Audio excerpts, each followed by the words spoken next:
From the Nintendo Switch to the Steam Deck, here are CNET's top gaming handhelds of 2024. CNET's tested a ton of gaming handhelds over the years, and I've tested a lot of them myself. But it's a great and transitional time for handheld gaming. A lot of options, but we know a lot of stuff is coming.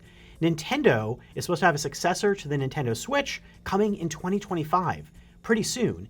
And Microsoft and Sony are expected to be working on their own handhelds as well. What those will be, we don't entirely know yet. Plus, Windows gaming handhelds are continuing to explode in new options, and the Steam Deck is going strong.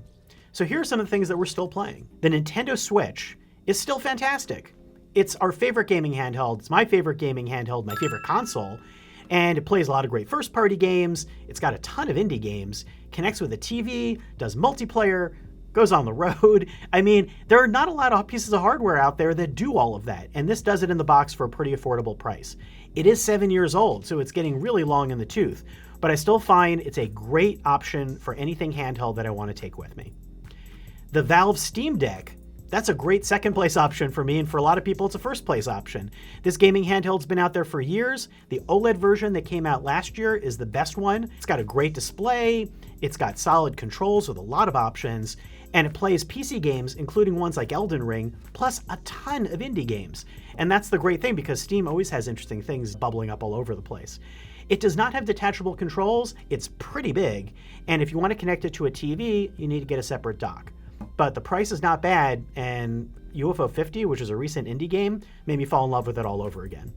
Now, when it comes to other consoles, there is the PlayStation Portal, a strange option that's not a true standalone handheld, but this device, which came out last year, has been getting gradually better. It's $200, which is not too expensive, and the 8-inch display is good. The controls are really nice and have solid haptics, but it streams games from the PlayStation 5 in your home into that handheld so you can play them in other rooms.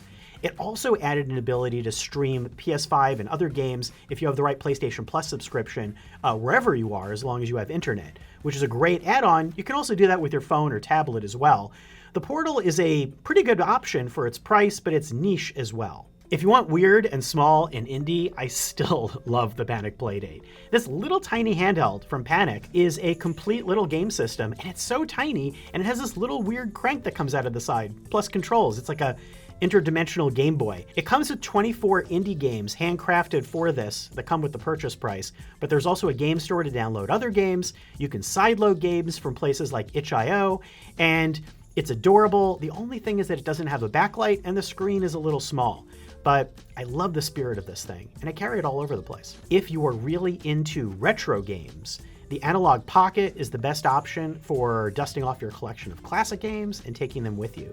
It's basically a Game Boy with a really beautiful display and controls, but it plays Game Boy games, Game Boy Color games, and Game Boy Advance games, and with an adapter will play things like Sega Game Gear games or Atari Lynx games. There are also options in the settings to load in other emulation systems to simulate other platforms and play retro games. You can sideload games from itch.io as well. It's a really versatile and cool handheld. And for a wildcard pick that's pretty popular, the iPad mini. I mean, obviously, phones are game handhelds already. Buy a controller, you can do a lot of great stuff with them. The iPad mini, the new model that came out, has a nice chip upgrade. It's a great size for carrying around. And if you want to stream games through different streaming app services, you could attach a controller or use a separate controller, and the mini is actually a perfect size for that.